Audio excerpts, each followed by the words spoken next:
ఒక famous film maker ఏం చెప్పాడంటే, ఈ ప్రపంచంలో జస్ట్ 7 స్టోరీస్ మాత్రమే ఉన్నాయంట. అది నిజమనే అనుకుంటున్నా. ఎందుకంటే మనం ఏ స్టోరీ తీసుకున్నా ప్రేమిస్తాడు, రివెంజ్ తీర్చుకుంటాడు, ఎదుగుతాడు, కింద పడతాడు, మళ్ళీ తన పేరు తను నిలబెట్టుకుంటాడు. అంతా స్టోరీ ఒకటే, బట్ తిరిగే విధానం డిఫరెంట్.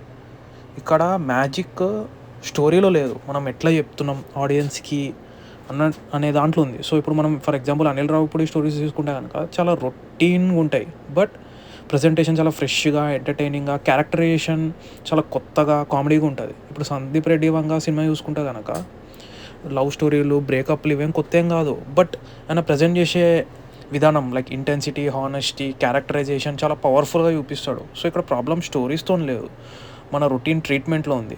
మీ ఒపీనియన్ ఏంటి? కామెంట్స్లో చెప్పండి.